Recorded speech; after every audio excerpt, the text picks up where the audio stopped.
things are on my mind.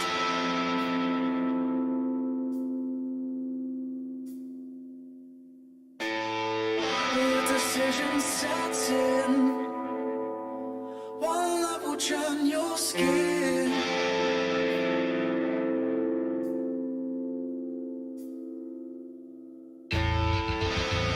Love is right, let them have their time.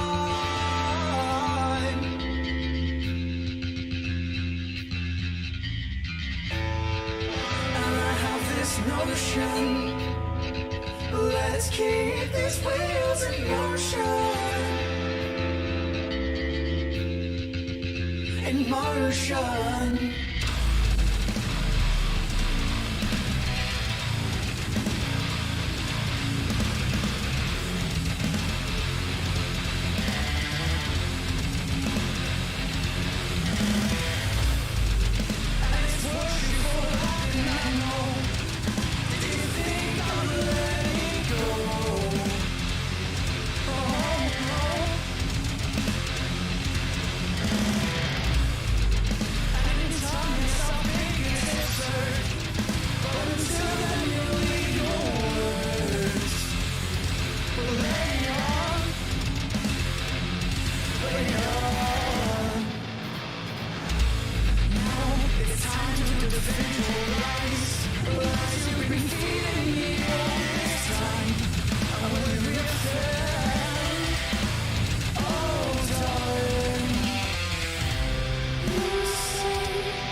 Nothing to fight for.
Black Flag Racing TV, and we are back with the Staying Power Endurance Series. Been away for a couple of weeks because of World Championship races, etc, etc, but here on Chocolate Egg Weekend we return for round number 6 at Fuji.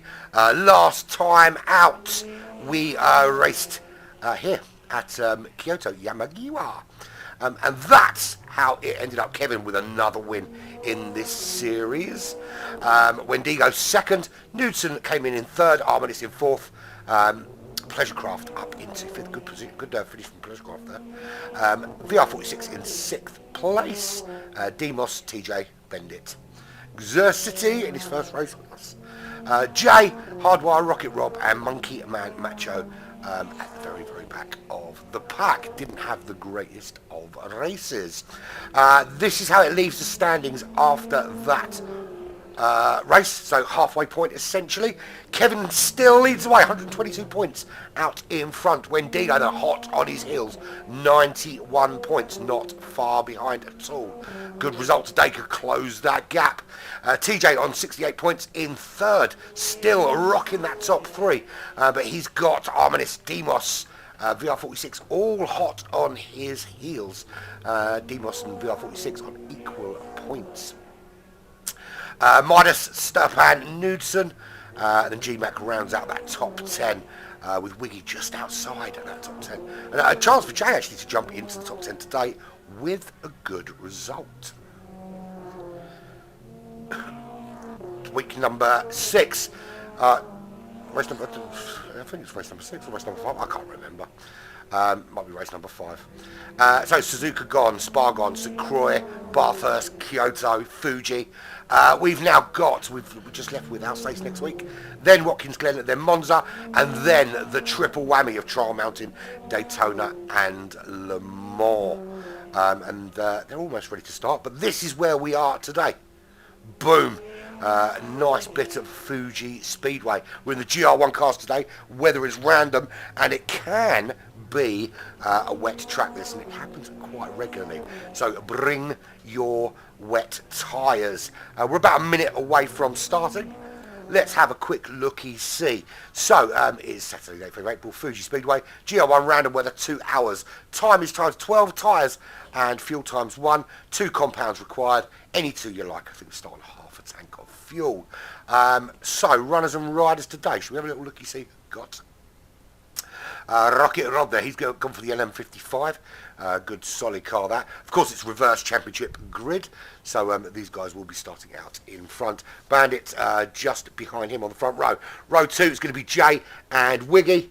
Row 3, good evening Jay, how are you, is GMAC and Midas. And if you want to check out from a driver's perspective, do check out J49's YouTube channel, because he'll be streaming live from the car. Stormfly and Demos on row 4. It'll be Arminis and TJ on row 5. Wendigo and Kevin on row 6. Colum is at the back of the pack, and that's because he hasn't raced yet this season. Wouldn't be fair to stick him at the front. So in standard fashion, he starts at the back of the pack. And the race is about to begin. And if the button works properly, we'll have a look in a sec. Right, so the final is about to start. Let's jump into the race. We want to bring up all of the finer details. And we want to start from there. So there we go. There, from GMAC's perspective, that's 2, that's 3, that's 4 lights, that's 5 lights. Last light goes out and we are away. And it looks like everyone got away pretty cleanly. No full start. Turn 1 though, always a little bit of a worry, especially with this kind of run down to turn 1. Cars all very, very spread out. Into the braking zone they go. Little bit of touchy. Oh, and that Stormfly getting turned around. Not good for him. Only 2 cars. Didn't have the greatest of start, so certainly not enough for a red flag there. But we've got to be careful in the turn 1, people. Seriously. It's not fucking rocket science, you know what I mean? Just be careful on the brakes in turn 1. So, Rocket Rob out in the lead. Bandit going very wide. That allows Demos to dive through. Wiggy up into third. It's a good start from Wiggy. He's gone for that Porsche 919, and it is laggy as hell today. Server not looking good.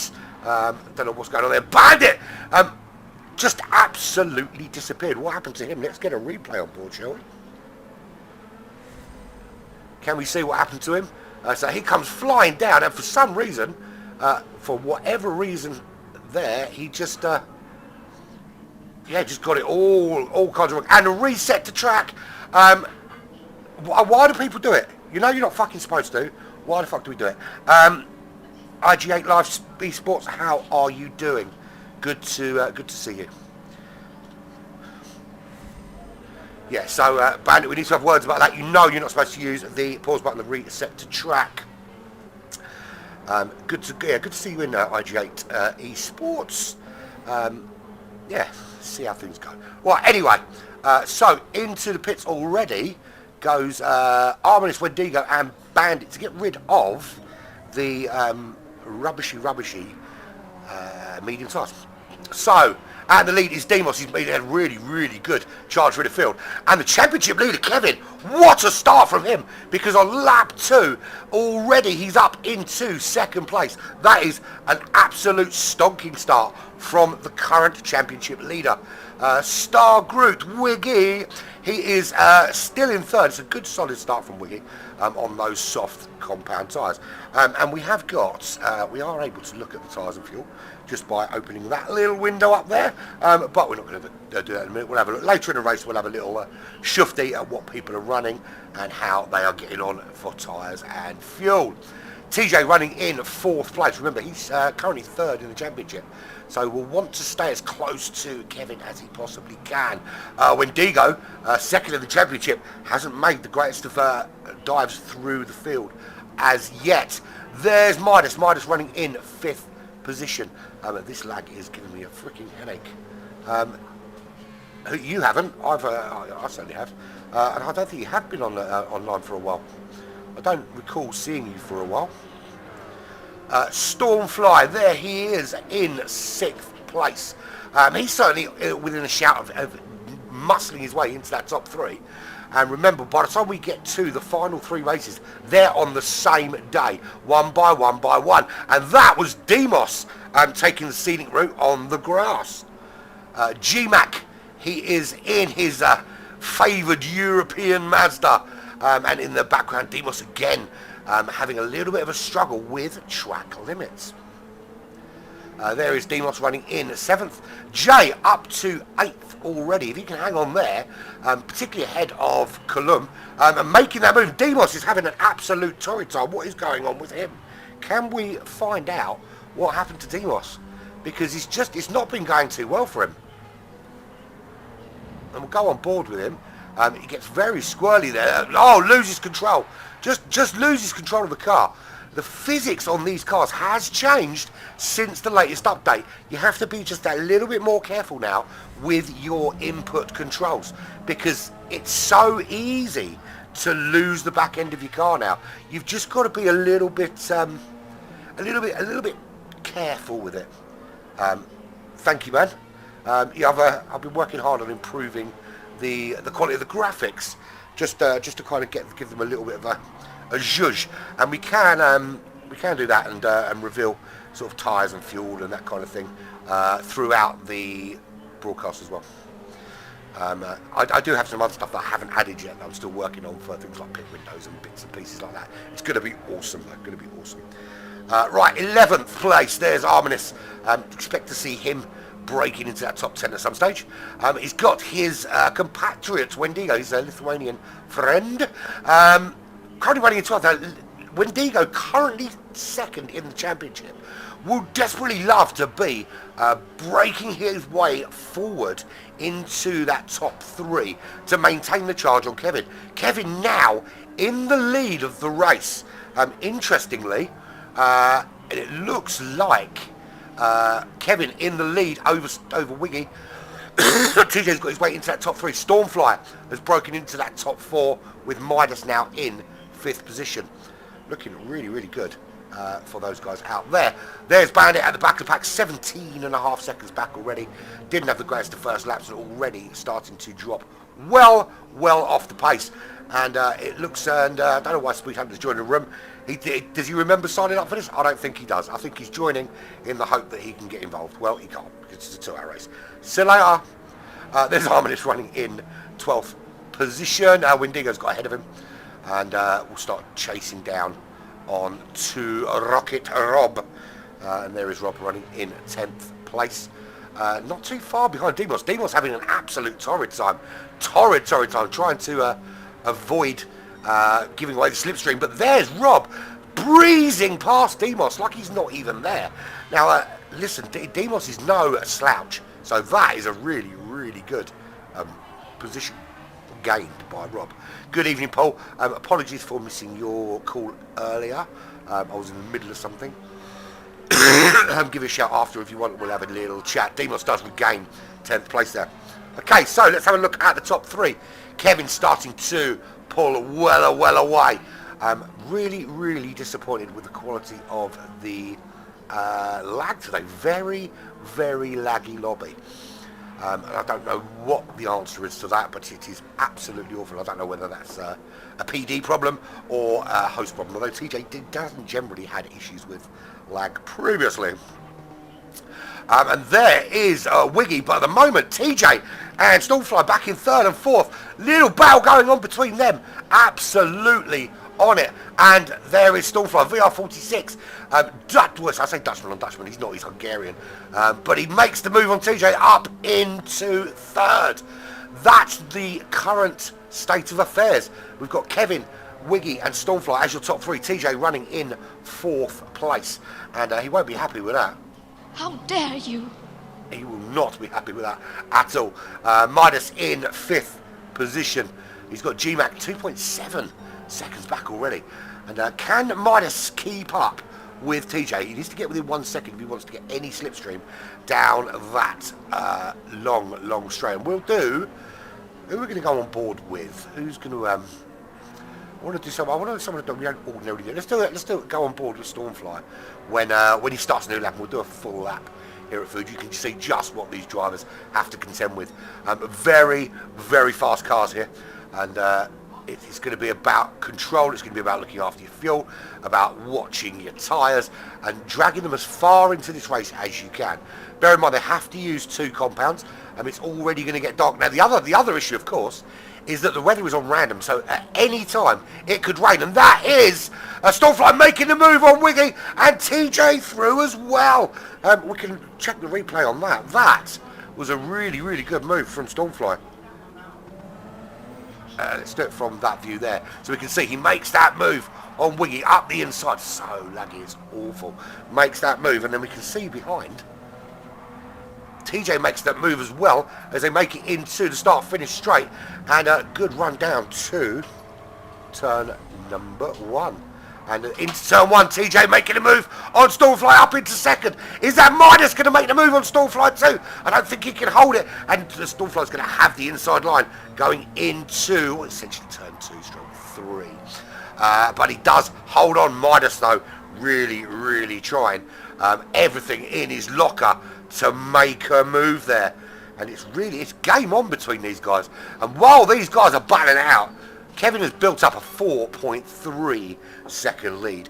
Do you know what? I'm going to be brutally honest, right? You've got a guy like Kevin who's literally unbeatable. I think I've seen him beaten twice in God knows how many races, twice across different competitions. One was because of an equipment failure. The other was just he had a bad race. But he never loses, and it must be soul destroying. It must be absolutely soul destroying for everybody else to go into a race knowing that there's a guy out there that is just 2 seconds a lap quicker than you every lap, every single time. And to be fair, it must be frustrating for him to not be racing with people of his standard, so it's a little bit more of a challenge.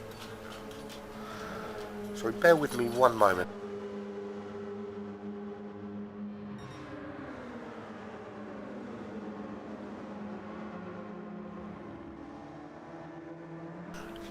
Apologies for that. Right, so anyway, moving on. TJ is in second, holding on. Stormfly in third. Midas holding on in fourth place. Wiggy settling into fifth. He's 1.4 behind that little ding-dong battle that was going on between those four fighting out for second place. Do they settle into a little bit of a rhythm now? Do they kind of just settle into this race and wait for mistakes, wait for little openings to come? GMAC currently is running in sixth place, and he's already in a bit of no man's land. He's already Mr. Lonely, just sitting there. He's got 3.2 seconds up the road, and he's got 4.2 seconds behind him. Nothing really going on. And Jay running good guns. He's up in that top 7. Good performance from him thus far. He's also in that LM55. He's 4.8 behind GMAC, but he's 7.5 seconds ahead of the Canadian Colum from our friends ART. And that has just changed because Wendigo has just made a move on Colum. Can we get that replay?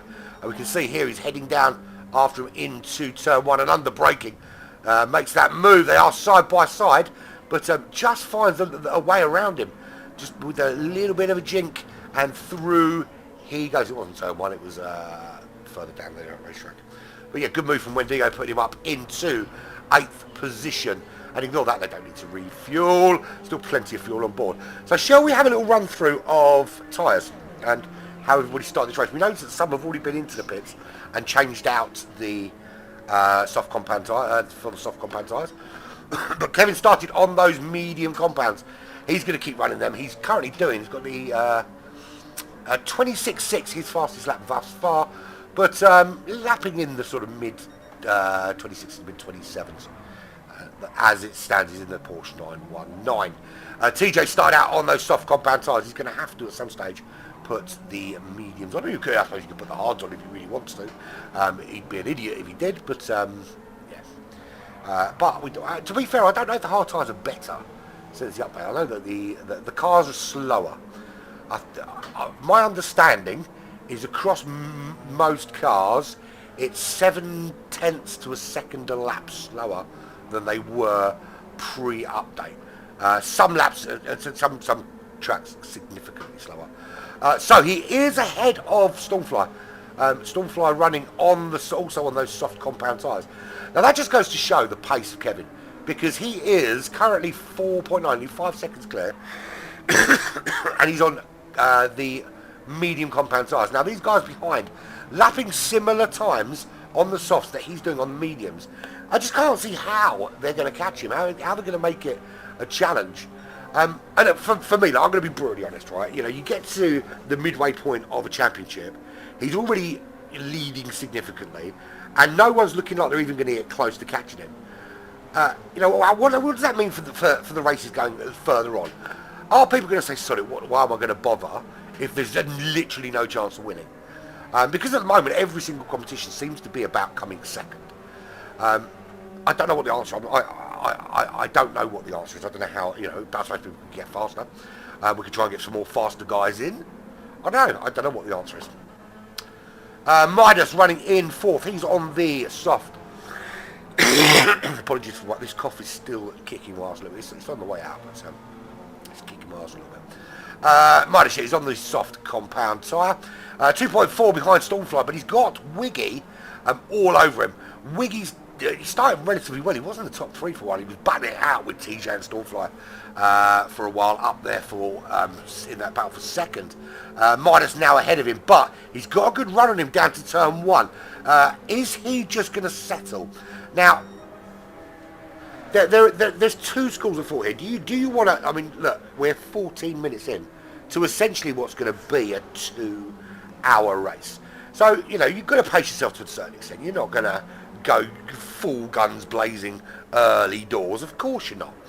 But do you want to gain track position? Is it important to early on get a really solid track position? Or do you sort of sit in, you know, be prepared to sacrifice a position or two, knowing that you've got a really, really good run of slipstream down from the final turn? I mean, it's practically 1/3 of the racetrack in a complete straight line, foot to the floor, top speed. So, you know, you can gain significant time with that slipstream. But what you can also do is you can fuel save and tyre save in behind there. You don't have to go foot flat to the floor because you can use that slipstream to pull you along and stick with that car ahead. Every little bit of fuel you can save and every little bit of tyre you can save helps you out further into the race. You can pit later, you can pit for a shorter amount of time, and that's where you can really gain positions. But at the moment, soft compound tyres for Wiggy. G-Mac. We know this guy loves a pit stop, and you can see already he's used significantly more fuel than everybody else. I reckon he does like he's like a bit for the car, bit for me. One for the car, one for me, and just knocks it back. He's drinking it as quickly as the car is. Currently running in 6th place. He's 4.3 seconds outside that top 5. Wendigo's starting to make that charge forward. He's now up to 7th position, and did briefly have the fastest lap of the race with a 1:26.3. That now belongs to Stormfly, who's made his way up into 2nd position. 1:26.188 for him. Thing is, can he close on Kevin? I can't see how, but maybe. You never know. There is Jay running in 8th position, holding firm there as well. And he's got some quick guys behind him, which just goes to show how much. And obviously we know Jay has recently got his new equipment, and it's really starting to show the quality in his driving, improving lap on lap on lap as he picks up a half-second penalty. That's just a lapse of concentration coming through there, and this is brutal, and you'll see just how brutal this penalty is. I'm not a big fan of the penalty line way of serving these penalties. I would much rather, when you're league racing, prefer the option of sort of serving them, and you're at your own pace as long as you serve it online. When you're doing online, obviously you want a penalty line there because people are idiots. But when you're racing like this, you can see there just how much time you lose. Half a second, and it's cost him quite some, about 1.5 seconds that's cost him by the time they get to the braking zone at turn number 1. I said I was going to do it on board. I will do one very soon. Jay, of course, is on the wrong button. Medium compound tyres. Sorry, Demas is on the mediums. Jay's on the softs. Arminis just making a move on Column there. Good overtake from him. Can we catch that overtake again? Maybe. And we can see there just into turn 1. Just so much more traction coming out. Makes that look nice and easy. Up into 10th place. He goes into that top 10. Awesome move from him. He's, of course, on the soft compound tyres as well. 11th position, that's Cullum, the Canadian driver. He's also on those soft compound tyres. We've just seen him lose a place, and he's in that Peugeot, which is not... I'm not a fan, put it that way. It can be a pretty quick car, but I don't know many people that choose it and have enjoyed what it's got to offer. His fastest lap is a 1:28.6 at the moment, back there in 11th. Bendit, no longer at the back of the pack. Wrong button. That's the one I want. No longer at the back of the pack. He's in 12th position. The Dutchman, 18 seconds behind the Canadian Column. 20.7 seconds clear of Rocket Rob. Rocket Rob, this is for you, my friend.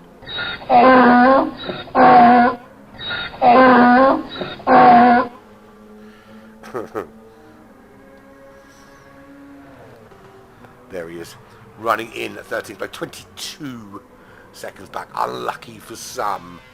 So what are we all getting up to for Chocolate Egg Weekend? How many of you are going to get up at stupid o'clock in the morning and go and sit listening to a paedophile talk to you about a fictional character apparently rising from the dead? You died for our sins. No, you didn't, mate. You didn't die for our sins. You literally gave up a weekend. I've given up a weekend for more important things than that, my friend. Whatever. Loser.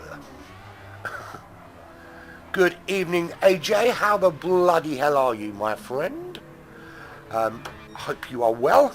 Right, there's your race leader. The gap has come down a bit, 3.4 seconds. Bear in mind, of course, that he is on those medium compound tyres. So he will be giving up a little bit of pace to Stormfly behind, who is on a bit of a charge. He did have the fastest lap of the race. When Digo now has that on him with a 25.6, he's starting his charge through the field. Ideally, he would have liked to have. Ideally, he would have liked, I think, to have followed Kevin up the order quickly and quietly, because he's currently second in the championship, and he'll want to stay in touch with Kevin for as long as he possibly can. But who knows? Who knows? No one's really crashed yet, which is awesome, I suppose. It does show the quality of the driving has improved, and it is really, really good to see. This is generating full lobby. So this and Gauntlet have proved to be incredibly popular events for Black Flag. Gauntlet, of course, has moved from Mondays to a Thursday evening. Gauntlet is, and there's Kevin already lapping Rob, of course. Gauntlet is a really awesome concept where essentially nobody knows the track, nobody knows the car, nobody knows the settings. It's all randomised online on Black Flag Racing TV right here. And then we just set the lobby and we go. We're going to change the format a little bit from the test event. The test event of 6 races was 6 events was 3 20-minute races. We're going to increase it to 5 15-minute races, so shorter races, but more of them. And we're going to randomise before the event. The track randomisation is going to still be recorded and incorporated into the broadcast, but just in order to streamline the event, the host is going to have all the information beforehand. So it's just to make it a little bit quicker, getting the room set up and that kind of thing. And obviously they are sworn to secrecy as to. To be fair, it might actually just be me. So of course I'm sworn to secrecy. I don't have to tell people jack shit. Anyway, let's have a quick run through and see where people are at, as we're coming not far from the 20. Actually, let's do the onboard I promised you first. Let's have our onboard lads. So here we got an onboard with Stormfly. Who's random? I'm always random. So you head down flat out, down to turn 1, rev that car out all the way into turn 1, get it turned in. You want to get the apex, you can get on that power as quickly as possible and use all of the road if you can. Head through turn 2, flat out, up to turn 3, 50-metre board. Just a touch of brake, down into 4th gear. Again, just getting that round. Now here you feather the throttle, just let off a little bit, just so the car continues to rotate on that ever-increasing right-hand turn. Down to 3rd before you get back on the power. You've got loads of road you can use here to get that power down. Powering through up to the biggest braking zone of the circuit. Nice and early here on the brakes. Get it turned in. Try and cut as much of that corner as you can through this chicane. Be careful, don't lose the back end. He very nearly did there. Then you've got this really tricky kind of horseshoe shaped section. You're on the brakes as you're turning through the middle of that turn. Excuse me. Then back on that power, of course. Last little braking zone, little touch of brake down to 3rd gear. You want to get the power as early as humanly possible here, because Stormfly at the minute is on a charge. He has closed that gap down to 2.2 seconds on the back of Kevin. But you've got to bear in mind, of course, that he is on the racing soft tyres, so he's going to have that little bit more traction through the corners. But there you go, there's the lap that I promised you on board with Stormfly. There we go. So we'll do a full run through and then we'll be at the half-hour mark, and we'll have a talk about what else is going on Black Flag Racing TV. Right, so Kevin leads the way. The gap is down to 2.1 seconds. Stormfly running in second. He's pulled well away from TJ now. The gap back to TJ, 5.2 seconds. Fastest lap of the race is with Wendigo, but Stormfly's only a 10th off that in terms of his fastest pace. He is very, very consistent at the moment.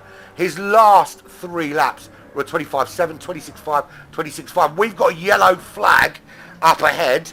Who is dead? That's the question. Let's have a little looky-see. Could it be that Bandits... well, Colum into the pits. Very, very early to be pitting. Don't know why he's going quite so early. Is it because it's already wet? Now, I'm looking, and it doesn't look wet enough for the intermediate tyres. But the rain is coming. The rain is coming. I don't have the weather radar, which is really annoying. But Colum really, really early with intermediate tyres. And I want to have a look at the windscreen because we can't... I mean, we don't see any water really coming down. I don't see any rain down. I mean, the track looks a little damp, to be fair. But it doesn't look that bad. Has Colum... Look, the question is it a masterstroke? Is he an absolute genius? And going early on those intermediate tyres makes the difference and makes it... and it just gives him that opportunity to gain some positions when everybody else comes a cropper to the oncoming rain. And I'm assuming that it is coming. But to me it seems very, very counterproductive to be going in when there's no water on the track at all. Surely those intermediate tyres are going to be causing you problems. Oh, it could be that he's gone and done himself a pole and put on the intermediate tyres by accident. I suppose that is incredibly plausible. Stormfly running in second, the gap just dropping out to... there's nothing on the wetter meter. It's absolutely bone dry, Paul. Bone dry. And what I might do, I might open this up so we can add the wetter meter to that as well. The only problem is then it would change, entirely change the shape of that thingy. And I quite like the shape of it as it is. Maybe I'll put it somewhere. Maybe I'll put the wettometer somewhere else, make it a bit smaller. But I mean, if we look on board, if it were wet, we would surely be seeing some droplets of rain there, right? Droplets of rain, or the windscreen wiper even moving, but we don't see any of that on any of these cars. Oh, there we go. The windscreen wiper going on Wiggy's car. So there is some water somewhere. So maybe it's just these cars don't have working windscreen wipers. But they're all in the 919. For some reason, Wiggy's in the LM55. So that might explain it then. So TJ's gone full wet. TJ has gone full wet when Digo's gone intermediates. Car's still staying out though on the slick tyres. But let's monitor this because at the moment there's nothing showing that it's a really, really wet track. It's starting to come a little bit, but nothing significant. Let's do a run through very quickly. So the wet weather not phasing Kevin at all because he's opened up that gap now 3.3 seconds on the medium compound tyres as well. Does he come in this time? He is coming in. Yeah, into the pits he goes. So he clearly feels it's time to change out the tyres. What about Stormfly? He's in. Yes. So the rain's going to change this shit up. Love it. Absolutely love it. Midas in. Wiggy in. G-Mac, he loves the pits, he does. He loves the pit stop. I think he was so happy when it rained. Demos, what's he going to do? Is he going to come in? Can he stay out? And the wetter meter, it's gone from 0 to hero. It is absolutely chucking it down. Now, if you came out on the wet compound tyres, you've made the right choice. If you are on the intermediate tyres, my friend, you are gonna be fucked. Because it is tipping it down now. It is absolutely, it is wetter than a porn star at a bukkake party. And look at that, Demos absolutely melting into the wall. Jay joins him. Let's have a look at this again. So here comes Demos, pulls into the pits, just absolutely loses control of the car and can't get it slowed down. Bang, he goes into the wall, and then along comes Jay to join him. And that was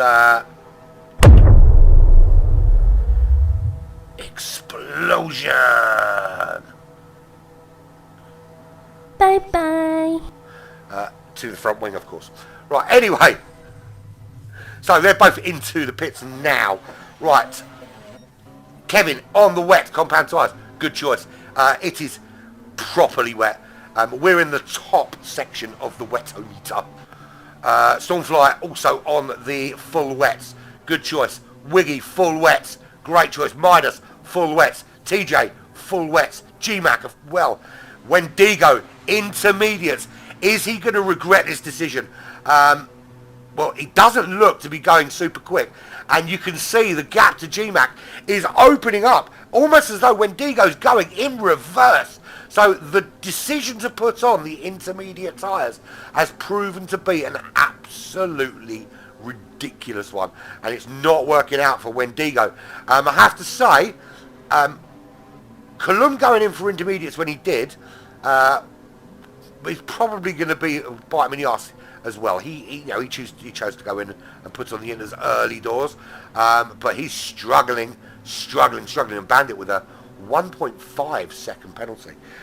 So moving down the order, what about Demos? Because it's not going to be long before Demos is closing on the back of Wendigo. He's on the full wet tyres. 3 second pit line penalty for him though. Jay, he's gone for the full wets. He's also got that dreaded penalty. That'll be because he hit the wall, of course, the pair of them. That's why they've got that. Colum went for the intermediate tyres. Really struggling now. Is he going to come around and go in the pits and put on the correct tyres? So the one good thing about wet race is that you don't have to use both compounds now. You can use whatever tyres you like, because it's wet. Arminis, half-second penalty. He's taking a really interesting line through there. You can't park that there, mate. He slows down to let the faster cars through. Nursing that penalty. The car's very slippy at this stage. If this was a Formula 1 race, they'd all be hiding behind the safety car. But not these guys. They are hard as shit. There's Bandit. He's in the pits. He was on the racing soft tyres. It looks like he is... Is he rage quitting after just 32 minutes? It doesn't look like he's putting any fuel on. It doesn't look like he's putting any tyres on. So he does know how to sit in the pits. He'll come out in a minute when his son comes along and presses some buttons. Kevin leads the way. The gap down to 2.1 seconds now. We'll see the what sort of pace these guys have got under wet conditions. Wendigo's going to hold on. If obviously the conditions don't change, Wendigo will hold on to the fastest lap of the race with a 1:25.6, and we'll see if it does dry out at any stage. It seems to have settled on the top wet bar on the wetometer, or the wetometer, depending on which way you want to pronounce it. But I'll tell you what, when it started raining, I bet we saw some of this. You've got no wet or mediums, so you came into an endurance race requiring 2 compounds on random weather where it could possibly rain and does on quite a regular basis, and you forgot to buy wet or even a second set of tyres. Insane in the membrane, insane in the brain. Ain't nobody got time for that. Yeah, ain't nobody got time for that.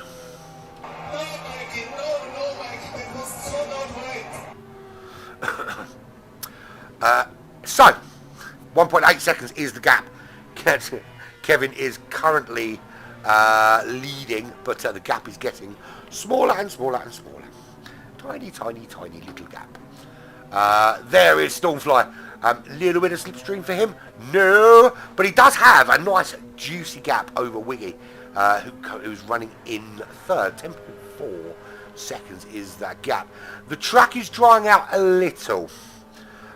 When we get to, we'll look at Wiggy in a minute. It's maybe up to third. We'll see if his windscreen wipers are going off. They are. It is still raining, but the track is not quite as soggy as it has been previously.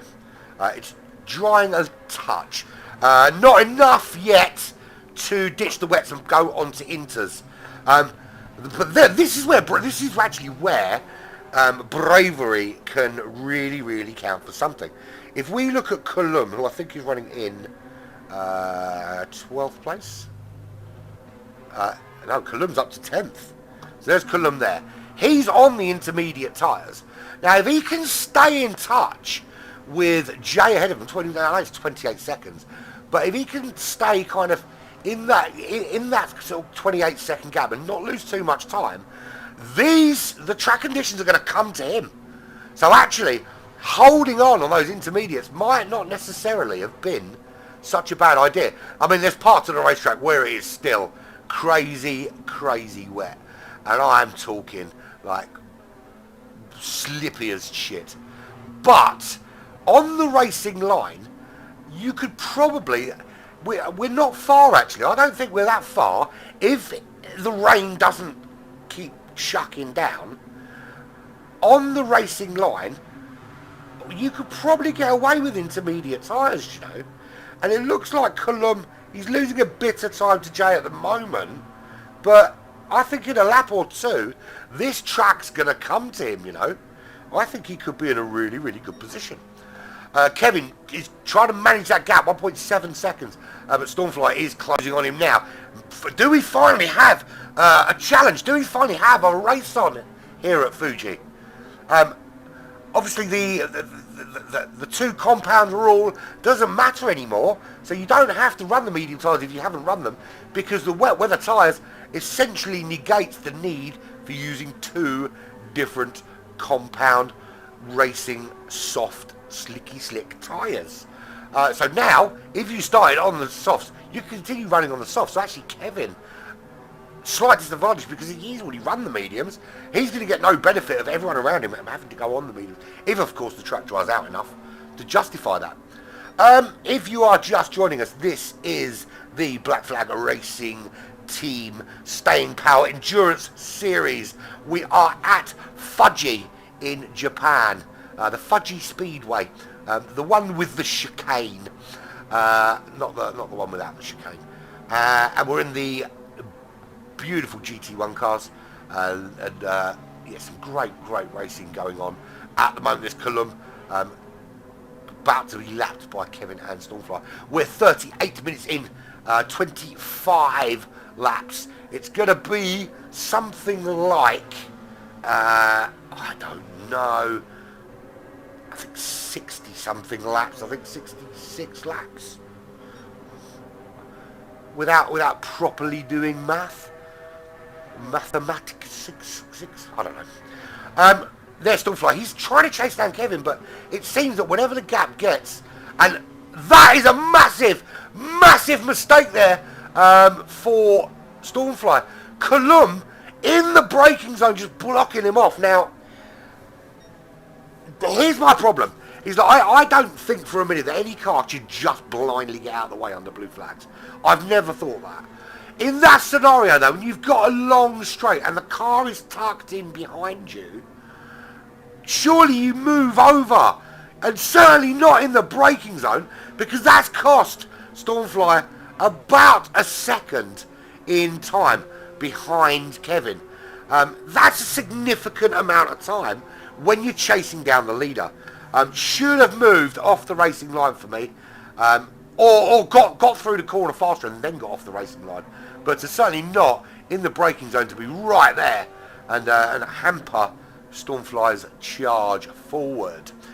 So Wiggy's jumped into the pits. He has switched to the slicks. He's gone brave boy, and he's on those slicks. I don't quite think it's ready, and that would suggest that it's not quite ready for the slicks. But is he just going to try and hang on? He's in 6th position. He picks up a 2-second penalty for creating a new line through that corner. So yeah, I think he's probably a couple of laps too early. But what the fuck do I know? At the moment, he's 46 seconds behind the leaders. But he is now on these slick tyres. And if this stays dry, much like with Cullum, who's going to find the track start coming to him on the intermediates, Wiggy is really going to find the track coming to him on those slicks very soon. So it's all about I think that's it. It's about bravery. He was running in the top 3. That proved to be incredibly brave. There's your race, ladies. 2.2 seconds is the gap.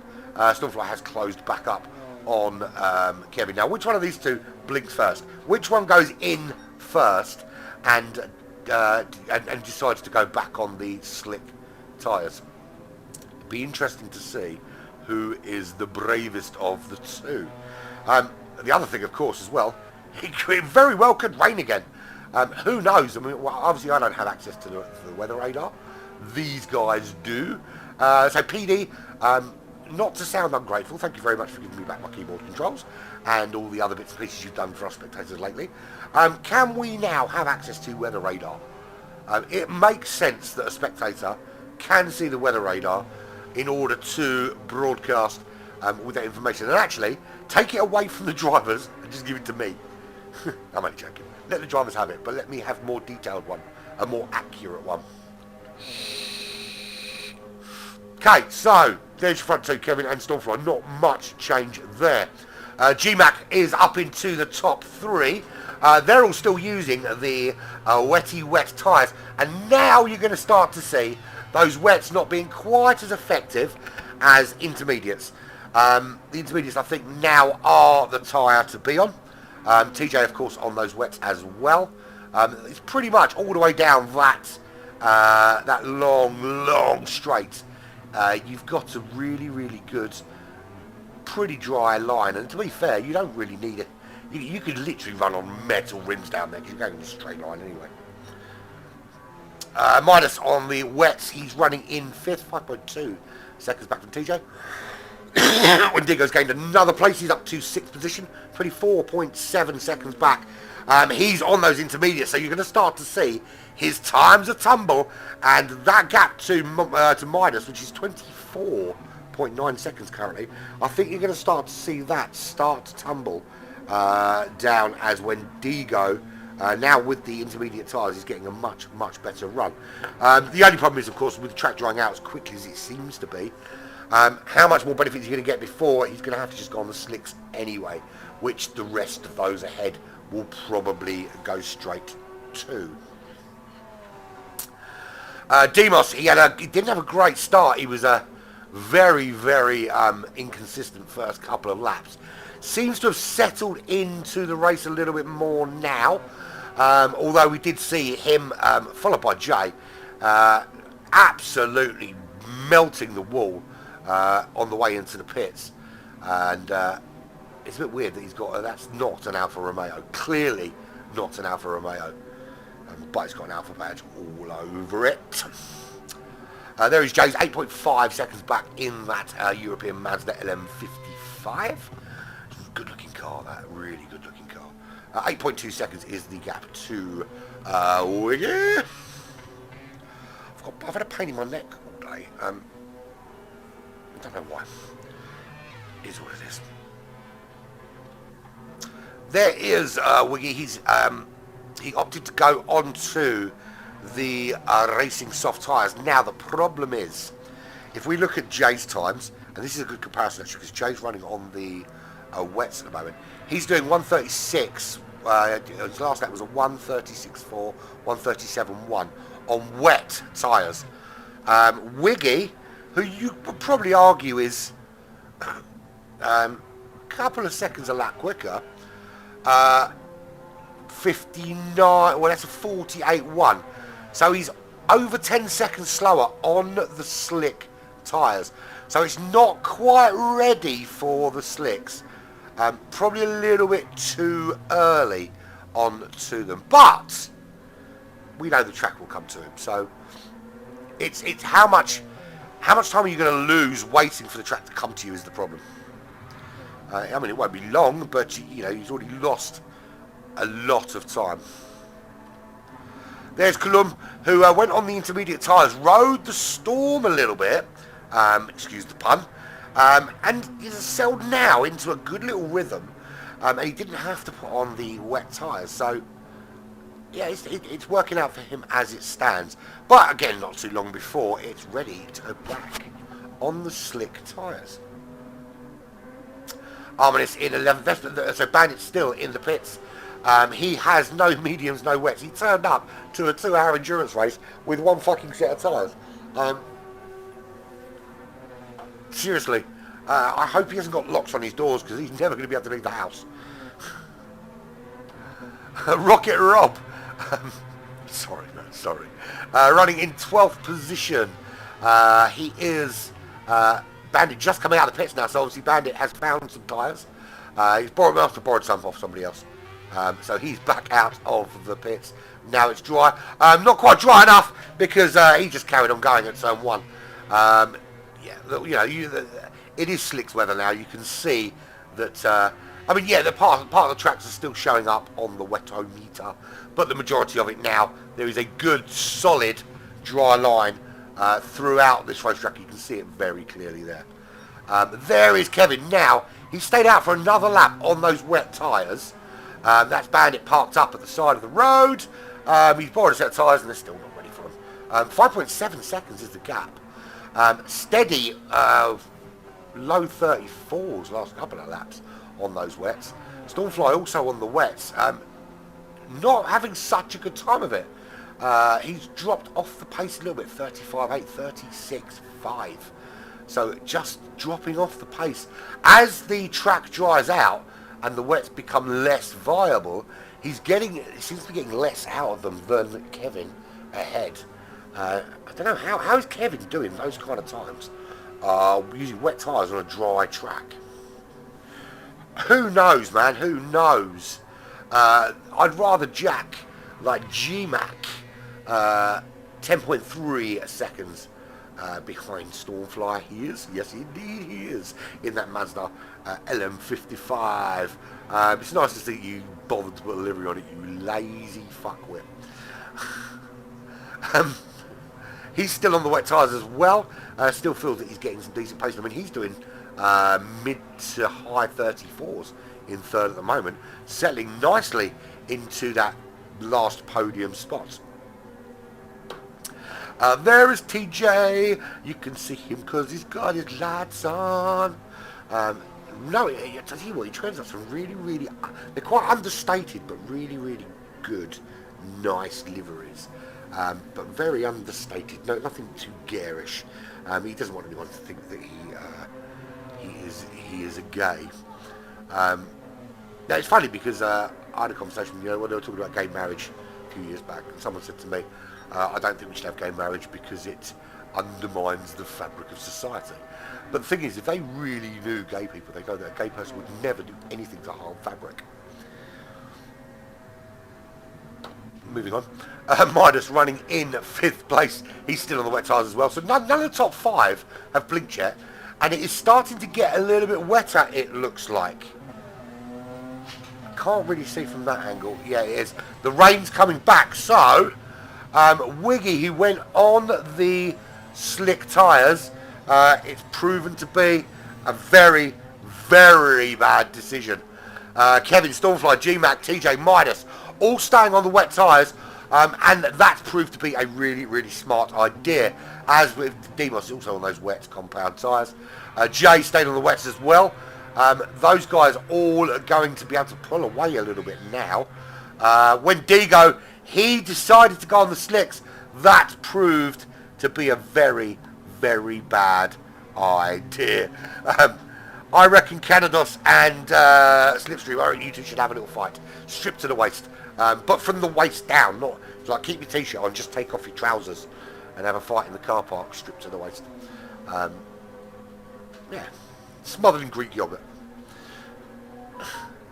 So when Digo took the decision to put on the slick tyres and the rain came back, and slick is what he's doing, he's slicking and sliding all over the place.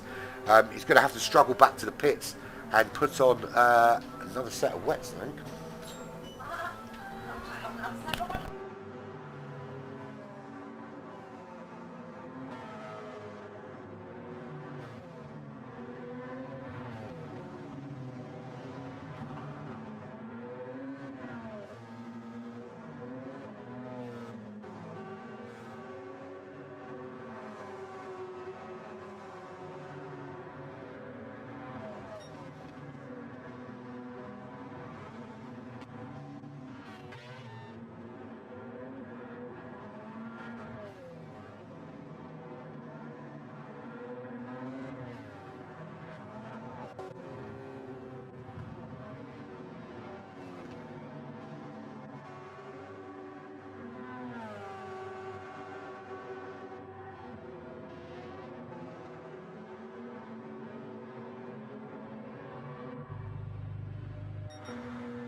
Apologies for that.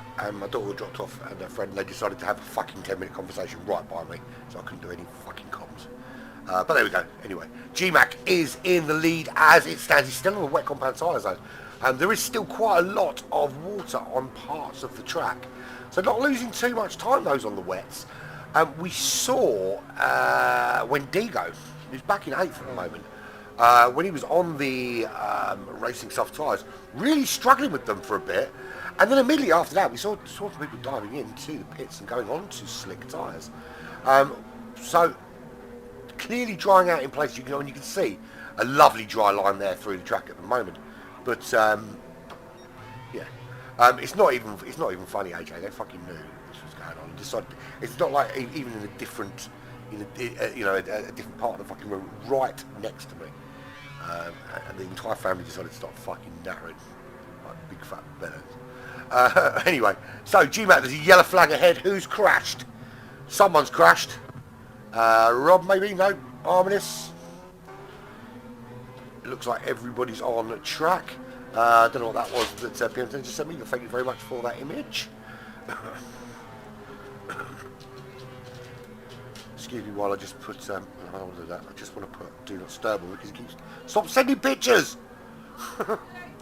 Stop it! Paul, stop sending me pictures.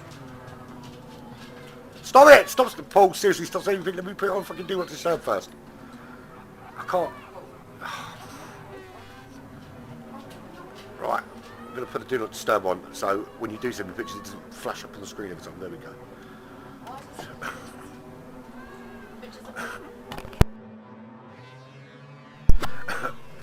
Right, so, full rundown. Let's have a full rundown now. G-Mac in the lead, 9.5 seconds clear of Kevin. Kevin's been into the pits, though, to put on some slick tyres. He's now on the racing softs. 3.3 seconds clear of Stormfly, also on those racing softs. Can he get up to speed? You can send them all you like now. I've got Do Not Disturb on, so it won't keep flashing up. What it is, just to explain, see, Paul does all of his video editing on the PlayStation. So we've got a little chat group, so he basically uses that to put pictures in that he can then take back out and use for his editing in Share Factory. Which is fine, but if I forget to put on Do Not Disturb, which I did, then, and then he's sending pictures, then that happens. So that's why. There we go. TJ running in 4th place. 31 seconds behind Stormfly. Struggling to get into that top 3 at the moment. His race, I think, is going to be with G-Mac. 44 seconds he is behind G-Mac right now.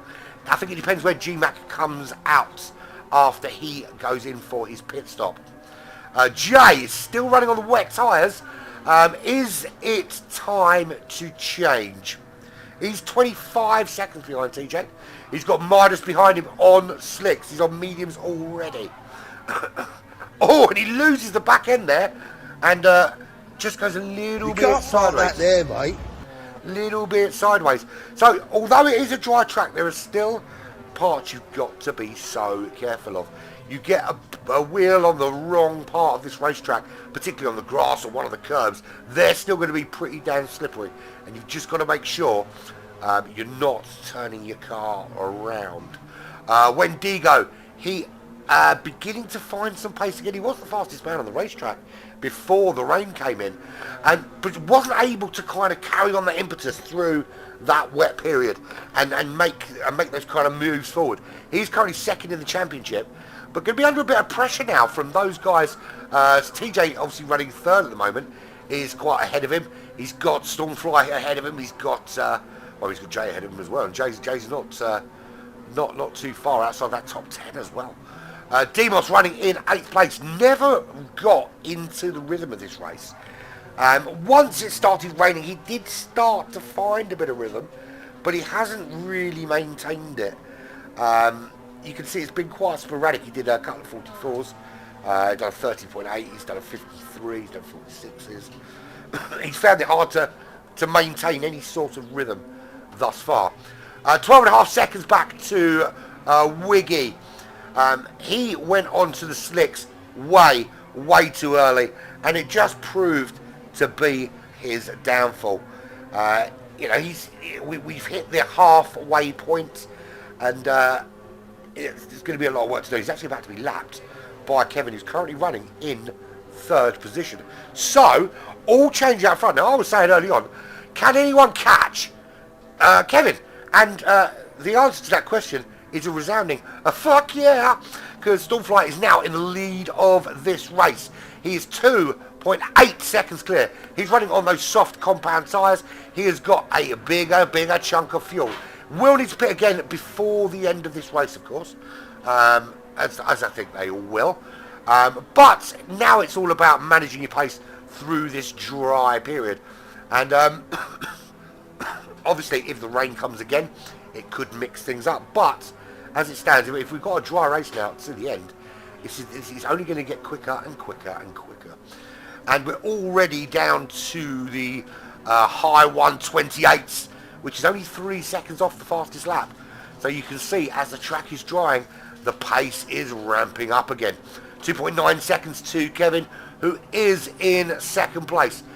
His last lap was a 32.5. Not quite going up to speed yet. He was about 3 seconds slower on that last lap than the current leader, Stormfly. G-Mac is 15.8 seconds back. He did get in the pits and back out and maintain top 3. He's 14 seconds clear of TJ. He was doing very steady low 34s, even on those wet compound tyres. It would have been funny, Paul, but for the fact that if you sent me dirty pictures of yourself, it would have been incredibly weird. Now, to be fair, normally it only pops up once, but because I was trying to cancel it, it kept popping up again and again and again. Normally, I normally put on the Do Not Disturb, so I don't get those pop-ups during the broadcast. But I actually turned it off earlier and then forgot to put it back on. For whatever reason that was. So, TJ, his pace, he is a low 29s. We'll have a look in a minute and see what GMAC is doing on those slick tyres and whether he can, whether the pace is similar or whether he's going to be losing some time to TJ, and TJ's got an opportunity to break back into that top 3. Wendigo, now he's finding some pace again. He's up into 5th. Don't worry, mate. I'm used to them coming. I just don't usually get the notifications. What happens is I usually get the notifications on my phone, but that's not a biggie. My phone's on silent all the time. It doesn't usually affect me. So Wendigo running in 5th. He's 32 seconds behind TJ. His last lap was a 29.1 compared to TJ's 29.2. A tenth a lap is not enough to close 33 seconds over the next hour. Well, I suppose it is if TJ makes a couple of mistakes, but you're not going to close that 33 seconds just by going a tenth a lap faster. Jay finally getting rid of those wet compound tyres. We'll have a look where he is in a minute. Just checking that gap out front, 2.7 seconds. So still pretty big gap. Midas in 6th place, 2.5 seconds behind Wendigo. He's 9.2 clear of his Greek countryman and compatriot Demos LE2. Demos LE1 wasn't available, so they had to bring out the second version of the Demos robot.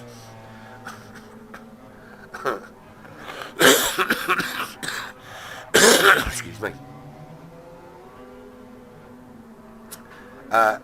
Yeah, I don't know. To be fair, I don't normally get flustered. It just shit throws me. I've actually my entire setup has been rearranged today, so I've got a really old 19th century desk that my great granddad had, and then my great granddad, and so on and so forth. And a monkey on speed trying to sort it out. Yeah, so anyway, so I had this desk, and then it was in my daughter's room for ages, and she's just doing her room, and it came downstairs, and we were struggling finding where to put it. So I was gonna try and find it a new home, and I've had a couple of offers for it, but then it was suggested that we change my setup, so I've had to extensively change the way everything's laid out. And now my steering wheel's on it, and I've had to build like a little platform to attach my steering wheel to it, because it wouldn't attach to the desk because of the shape of the desk, it'd be Victorian and all that kind of thing. Anyway, cut a long story short, I've been very flustered today because I've been trying to get everything sorted in time to get the broadcast ready. It's part of the reason why I was a little bit late getting started as well. It just threw me behind a touch. But I am sorted now, and it's looking... I'll put a picture on Discord later for you. It's not quite finished yet, so there's some work on the wall. I've got to get a new screen and some other bits and pieces, but it's better. It is actually better than it was previously. Everything's now in one... It used to be that my PlayStation was on one wall and everything else was on the other, so I was kind of always sitting at an angle. Now everything is bang in front of me, and it's looking really good. Right, Wiggy. He went really early on the slick tyres, and it didn't work out for him quite so well. He has kind of dropped down that order. He was fighting in the top 3 for a while, but now just dropping down and sort of settling in 8th place. He's starting to churn out the same kind of pace they are out front with 28.9. If he can continue that, he might be able to make a move on maybe the 2 Greek drivers ahead, Midas and Demos. He was very quick actually. When it was wet, he was looking strong. So maybe he's looking for a bit of rain to help him sort that out. There's Jay. He has got rid of his wet tyres. Finally, he's running, to be fair, top 9. You know, bearing in mind the quality that's out there today, that's a good performance there from Jay. And I know yesterday he was in a hell of a lot of a state because he thought his whip was broke. Did solve that problem eventually, but yeah, he was looking at shouting at Fanatec, but so they didn't have to in the end. 10.4 seconds the gap back to Colum, who currently rounds out the top 10. Yellow flag ahead. Who's the yellow flag for? who is dead. It's difficult to tell because you obviously don't know where people are on the racetrack. So there's Cullum. He's running in at 10th place. He is 16 seconds ahead of Arminis right now, the Canadian driver. And yeah, his pace is looking good. Not looking like he's quick enough to close on Jay too much though. 29.5. We'll see. We'll see if that gap is closable. There is Arminis running in 11th place, 17.1 seconds back. He is 2 minutes off the leaders, so a lap and a minute essentially. Rob can't park that there, mate. I mean, seriously. You can't park that there, mate. He does get back up and running again, but essentially Rob is last because Bandit has yet again rage quit. It turned up and he had the wrong tyres, and he was struggling anyway in this race for pace. So Kevin does regain the lead of this race. I don't know if we can see when he did that, or he was already ahead by that stage. So yeah, nothing to see here. So Kevin has regained the lead of the race, 1.2 seconds. 3 127s, 127.6, 127.6, then a 127.0 consecutively. Stormfly couldn't do better than a low to mid 28s, and that's how Kevin just upped that pace and took back the lead of this race. So I can go back to what I was saying earlier, which is what the fuck do we have to do to catch him? How do we make it fair, make it so that somebody else can win something when Kevin's racing, because it's not humanly possible. We need to. This is what we need, right? If there's anyone out there that's watching, that is Kevin Quick. Get involved, man. We need him to have some like full-on competition up there, and on a regular basis. No, I mean, look, when Stormfly has beaten him, Paul has beaten him. We've seen Wendigo beat him as well. In this very tournament, Wendigo beats him. But we need somebody who can come and challenge him side by side, race after race, and make him bring the A game. That's what we need. So any of the drivers that race, make him race on a pad. An iPad, yeah. He's got to do it on an iPad. He's not allowed to use a controller. He's got to actually use an iPad. I'll tell you what, or we could just get some maxi pads and put one over each eye and then you can't see. Mum said what? Why are you giving me a big bowl of sweets? Mum told you to give me the bowl of sweets. Awesome. What's in there? Oh, blackjacks and fruit salads. Yummy. Yummy, yummy. Give him the shittiest car. Yeah. The thing is, he practices like 200 hours a week on every track, so he's always prepared anyway. Right.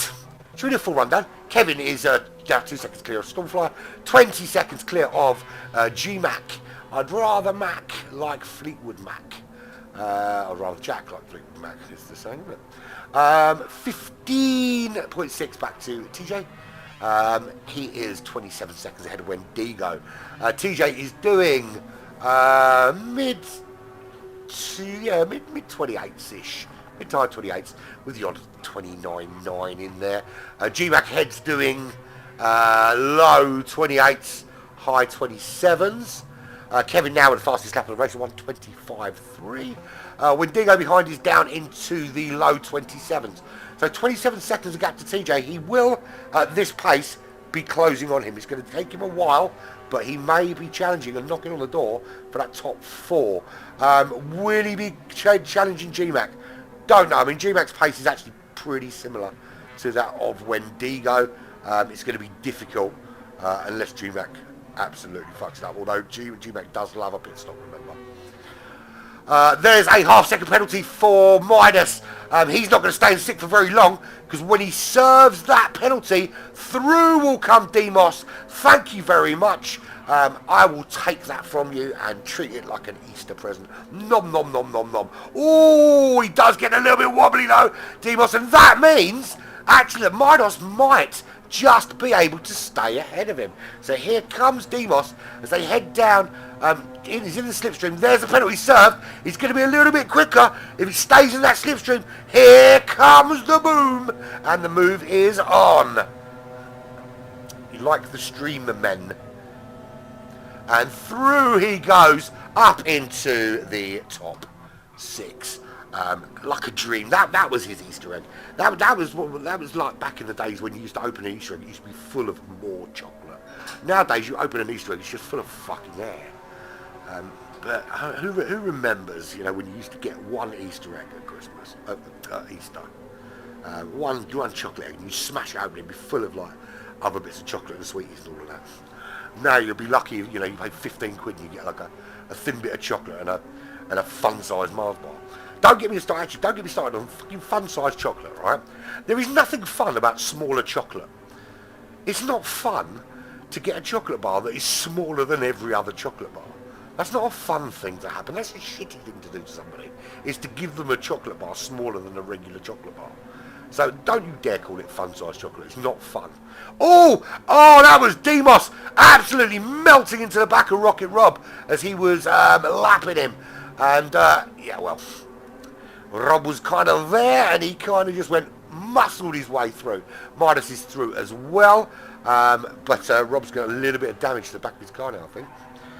While we're doing that, I can just do that. There we go. Yeah, he has got a bit of damage to the back. He's still running on the wet tyres, this Rob. No one told him that it stopped raining. It's down on a windscreen, you see, look. Actually, there's quite a big windscreen on that Mazda in comparison to the one on the Porsche, anyway. So, yeah, no one told him. He slowed down to let Kevin through. But no one's told him that it's no longer raining, and he's still plodding around in 12th on wet weather tyres. Loads of grip, though. Okay, so Kevin still leads the way. Leading the way, 2.3 seconds clear of Stormfly. There he is. Both in that 919 Porsche. There is a G-Mac in the Mazda LM55. 23 seconds back. The gap to TJ still 15.8 seconds. It's not getting bigger or smaller. It's just staying exactly the same. Wendigo didn't make much inroads to him this time out. 27 seconds is the gap. Now I could do some math here, right? So we can see TJ there is doing mid to low 127s. Wendigo is mid to low 127s, but he's just chucked in a 26.7. So the problem being, I just don't think Wendigo has been faster. I mean, even if he does his fastest lap of the race for the next 10-15 laps, it's still going to be a significant gap. So Wendigo at the moment is kind of relying on one of those front four to make a mistake. Now, for me, the most likely of those, and he won't like to hear this, is probably going to be Stormfly. TJ, when he gets into a rhythm, particularly in these faster cars, tends to be quite reliable in terms of laps. G-Mac is as well quite reliable. His problem, of course, is that he treats fuel like it's fucking cheap, and he spends a lot of time in the pits. He loves a pit stop, does G-Mac. And I have told this story before, but the first time we raced with G-Mac, he joined us with the old lot, and it was a race at Monza, and it was a two-stopper, and he genuinely stopped 5 times. And actually, I think it was a two-stroke three-stopper, and I think most of the drivers stopped 3 times. He stopped 5 times in that race, and he was in the top 3 every single stint. He made his way into the top 3 and then had to pit again, and I think ended up finishing outside the top 3. He was top 3 pace, but spent so long in the pits he finished in like 8th or 9th or something like that. He is getting better, but he still loves a pit stop, does that boy. The thing is, but Aaron's quick. There's no two ways about it. We know how quick Stormfly is. We know he's capable of putting in super hot laps, and he's actually cut that gap to Kevin down to 1.1 seconds. But he does have a mistake in him there now and again, and it doesn't happen often. But when it does, it's usually quite spectacular, and it's a joy for all to behold. We'll see. I mean, he's certainly giving Kevin as good as he's got in terms of pace. We'll have a little look at tyre and fuel, shall we, down the order. I love that little, that's really cool. Doesn't really work unless the cars are closer. So you've got this little, and then, they need to be a little bit closer for it to for perfect effect. Right, so Kevin leads the way. He is going to have to stop probably about 10 or 15 laps. He's got just over a quarter of a tank of fuel left, as you can see right there. There is Stormfly. He's got lots more fuel on board. Now, the question is whether do these soft tyres realistically, can they make it to the end of this race? The 2 tyre requirement is out the window because it rained. So we've used wet weather tyres, and therefore it negates the need for anyone that uses softs to have to use mediums. And Kevin actually started on medium tyres. So the fact he's still ahead actually is testament to just how quick he is. Now, here's the thing. If those soft tyres can go to the end, it's very possible that Stormfly's got enough to take this car to the end of this race, if the tyres can hold out to the end. I don't think Kevin's got enough fuel. I think it's going to be touch and go. He may need to come in for a splash and a dash. So if that's the case, and Stormfly can stay within this distance, then Stormfly's actually got a really good chance of taking this crown. Yellow flag ahead. Who is sideways? And that is Midas. Midas having a little problem, moving himself closer and closer and closer to Wiggy. I wonder if we can have a look and see what happened to him. He was already, he was already up to speed, I think, after whatever happened to him happened. But there we go. Anyway. So Midas now 12.3 seconds behind his compatriot Demos, and it's minus Alani 13. The other 12 are also very quick, but not quite as quick as number 13. There's Wiggy, Wiggy, Wiggy, Wiggy, can't you see? Somehow you just want to hypnotize me. I don't know the rest of the song. I don't think it says Wiggy either. I could be wrong. He's 10.7 seconds behind Midas. He's got a good solid pace going on, 27.2, 27.3. Last couple of laps to Midas's 28.5, 28.4, 31.7. So there's certainly a possibility that Wiggy's going to be closing down that 10.5 second gap. We've got about 40 minutes left of this 2-hour race here.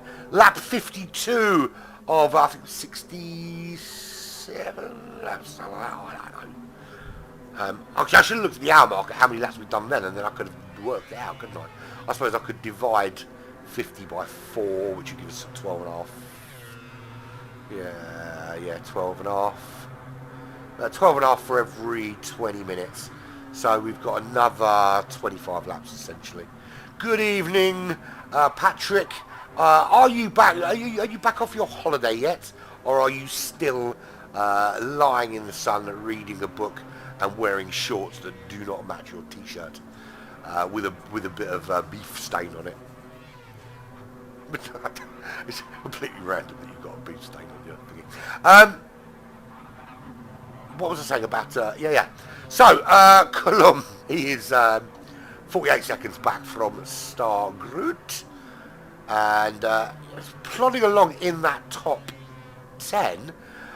His last couple of laps, 29.4. So he's doing high 28s to high 29s. Jay, inconsistency is not your friend. Jason, 29 lows. If you can do those on a consistent... I mean, to be fair, that 46, 47, 48, 49 were all relatively consistent, actually really consistent. And I mean this in the kindest way possible by Jay's standards, really, really consistent. Just less than 4/10 between those. If he can continue that and just take those 134s, 130s out of the equation, there's a top 9. I mean, he's already closing on Coulomb. 49 seconds to start group, probably not going to catch that up. But it depends on Midas, actually, because if Wiki does catch Midas and Midas starts dropping back, Jay could potentially be coming up behind that Greek pretty darn quickly. And we know that that's a bit scary. There's Armin, 15.3 seconds back. Essentially, the last of the Mohicans. Rob has now put on some soft tyres and will go to the end of the race, I would have thought, from this point. He finally got rid of those wet tyres, and he wanted to get his money's worth out of those, most certainly. And we've lost one from this race, and that is Bandit. Bandit has left. He is no more. It's a bye-bye Bandit. Hello, 13th place. Hello, DNF. I think I'm not going to cry. Right, Kevin leads the way. He's opened up that gap to 3.7 seconds. But he very well might have to have a little splashy splash of some of the brown stuff to keep that car going till the end of this race. He might not. He might actually really have to make it last. I don't know. Mercedes sedan AMG. I do like the Mercedes AMG. It's a very, very good car. So it's one of the perks of working for Mercedes-Benz, right?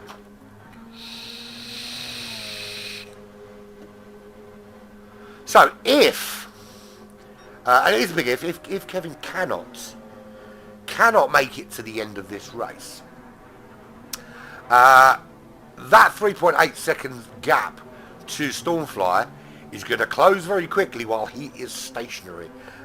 So he even needs to open up something like a 25 to 30 second gap, or resign himself to the fact that if he cannot stay to the end of this race, and Stormfly can make those tyres last, then Kevin could be losing the win here, which would be awesomeness. No, not I wish you luck, Kevin, but it would be awesome that other people are winning races. GMAC, the gap come down a little bit, couple of seconds. TJ is that little bit closer.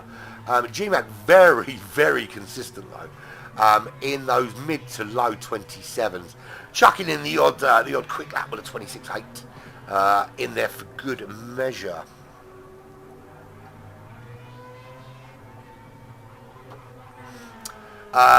There is TJ, and he's been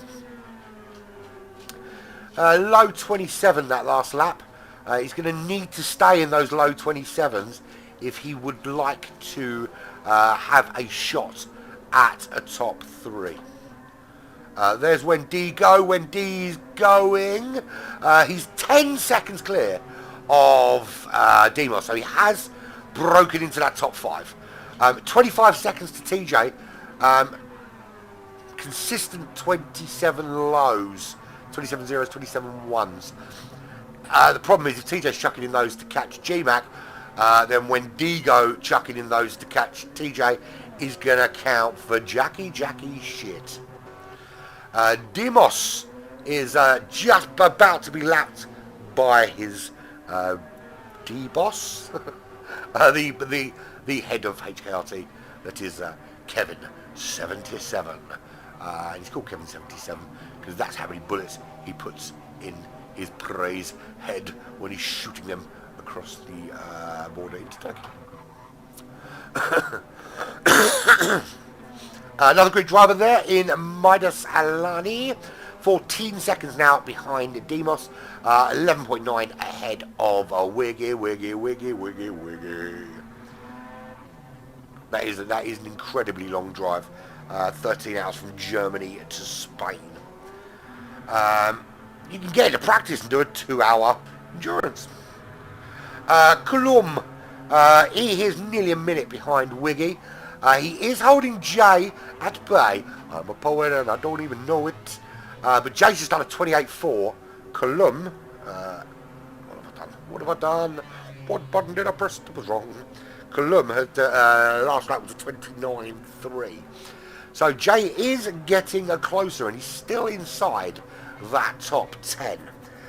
3 seconds is the gap. Has he lost a bit of time here? Did he make a little mistakey wakey? that is very possible. Arminus is low 30s, high 27s on a very consistent basis. 9.1 seconds. Excuse me, behind Jason. And there's Rocket Rob, of course, in 12th position. He's about to be lapped for the umpteenth time by TJ in 4th. He's on lap 52. The lead is on lap 58.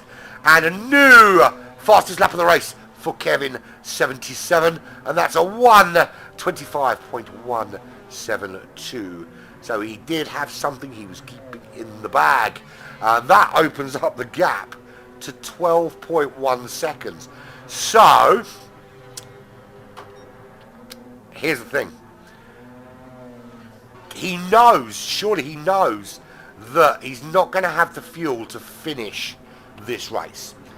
It's increasingly looking more and more like that's the case here. So, he knows he's going to have to go in. We know that Stormfly behind him, tyres permitting, does not. So Kevin is going hammer time and he is chucking the lap times in. The problem is 11 seconds is not enough time. We know that when he comes out he can go like proper hammer time again, but you know, you're going to be in the latter stages of the race. You're going to be chasing down a car rather than trying to pull away from one, and that's never fun in the final stages of a race. And of course it will buoy Stormfly if he sees that car of Kevin disappearing into the pits ahead. I mean, he won't see it, of course, because this is his car. Well, I suppose he'll see him here. I'll tell you when. Well, you can't. Talk about not seeing Kevin. You won't be able to see a fucking thing through that fucking window. I'm surprised anyone driving these cars haven't all died. Because you can't see a freaking thing through that. Right, so you can just up ahead see that car. It's like a speck in the distance. You'd be better off when it's dark because you'll see the brake lights into turn 1. And then you can just see his championship rival turning into... no, that wasn't even him, that was somebody else. It was somebody else. You can't see him. Cannot see him. Wendigo, 25 seconds back to TJ. Can he... I mean, the consistency, the absolute consistency in his last... Since his pit stop, in those laps he's been doing. Absolutely phenomenal. I mean, there's been nothing more than 0.4 of a second between lap 53 and lap 58. I mean, if you factor in that he did a 26.3, which is pretty darn quick at this stage of the race, and his slowest lap in this period has been a 27.7. It's phenomenally good. Phenomenally. So there he goes. That is another fresh lap for him. That's another one in the low 27s. Really, really enjoying his racing right now.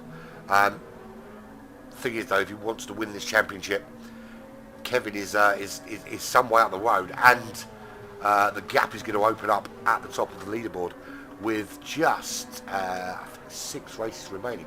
Remember, 3 of those are on the same day. There will be trophies handed out to the top 3 at the end of this competition. They have been very kindly supplied by our sponsor of this event, Jason. And as it stands at the moment, the top 3 that will be getting trophies will be Kevin and Wendigo and TJ. How long do they stay in that top 3 though? Can anyone catch Kevin? Is he catchable, or is it just a case of, look, we know he's going to win. Let's just try and see if we can get the trophy for 2nd or the trophy for 3rd. Is that the kind of mindset that we're going into these races with now? Because we have already talked about this today. When you go into a racing series, I suppose we could use the F1 as an analogy. That when Mercedes were given their guaranteed dominance sweetheart deal by the FIA, I just saw him being lapped, when you consider that Mercedes-Benz were approached by the FIA, they said, look, we want you to run a works team in Formula One, and Mercedes said, well, you're going to have to give us some sort of incentive, and they were given a 10-year guarantee of dominance in the sport, which meant that they were privy to being involved in development talks, and they would know far in advance what the sort of development what the sort of development processes are or were going to be. So they were always going to have the best car, and they knew that they were going to be dominant. So all the other teams will have known that Mercedes were extremely dominant throughout that period. So I'm sure that they would have all gone into it thinking, look, we're not going to beat Lewis Hamilton. You know, at the end of it, we're certainly not going to beat anyone driving a Mercedes. So we're going into this to be the best of the rest. So essentially, you create two kind of competitions. You create the one competition, which is the overall championship. But I actually think it cheapens, I think it really cheapened F1 for that 10-year period, because you've got this driver in Lewis Hamilton, and for all of the bad stuff I say about him, he's a good driver. Is he the GOAT? Is he bollocks? He's not even fucking close. But the thing is, it was inflated because he was given such superior equipment. It's essentially like if you gave a mediocre tennis player, if you gave Andre Agassi, you gave a mediocre tennis player the very best racket and the very best gear and the best trainers and everything else, and then they had to play Pete Sampras, but Pete Sampras had to play with a table tennis bat in his pants. That is kind of the difference. And then Pete Sampras would never have been such a great tennis player. And it's the same thing with Formula One. Is Lewis Hamilton was only great because he was gifted with amazing equipment.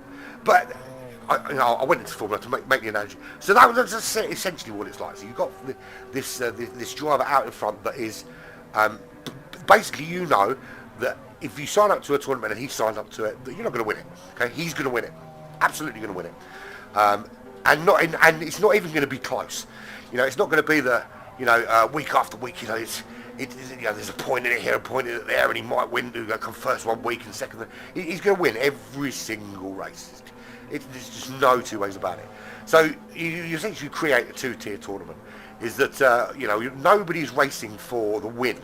Everybody's racing for second, and that counts. And it's going to get to the stage where second is winning the championship, because the actual championship itself is out of reach. That's for nobody but one person.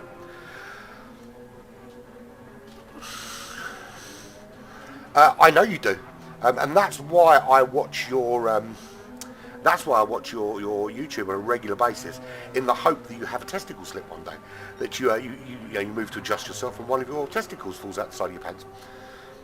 Moving on. There's your race leader, 23 seconds. So he knows he's got pits. He knows that Stormfly is potentially staying out. I mean, bloody hell, he's done a 24.6. That's an insanely quick time. I stood up for absolutely no apparent reason. Don't know why I did that. So he clearly knows that Stormfly behind him has enough fuel on board, whereas he will have to pit again. So he's doing his darndest to open up a big enough gap that it's not an issue. Stormfly needs to be really, really careful that he doesn't let that gap get too big. Particularly if he's planning on going to the end of this race, that he's going to have to, an extent, make sure the tyres last to the end. It looks to me that they probably will. We've got 24 minutes left of this race. So those tyres are going to last, but he does need to be wary of that gap and how big that gap is becoming. It's 23.6 seconds in a minute, and it's actually getting into the realms of Kevin's going to be able to get in, splash a bit of fuel in, and fuck off back out again. Stormfly desperately does not want that. He's put a really, really solid effort in, so he needs to just make sure he closes that up a little. Just a little bit. Just a little bit. A little bit more. G-Mac, best of the rest at the moment, 36 seconds behind Stormfly. He's not making any inroads there. He is 14 seconds clear of TJ. That gap has not come down since it went below 15. It's kind of stayed there at 14 seconds and flitting backwards and forwards. And there is TJ the DJ. I don't actually think he's a DJ. You have stolen my dreams and my childhood with your empty words. Yes. He is 23 seconds clear of Wendigo. Despite Wendigo showing some great pace in the first stint, he didn't get those kind of early moves done. He didn't blast through the field the same way that Kevin did, that Stormfly did, that Wiggy managed to. Didn't really blast through that order quick enough, and I think that is now showing. I mean, he's got front runner pace. There's no two ways about it. He's chucking in pace that's more than good enough to be running in that sort of top, the sort of podium places. The problem is that he didn't make those places up early enough before the wet weather sets in. Yeah, look, he gained some places and he gained a little bit when the wet weather sets in.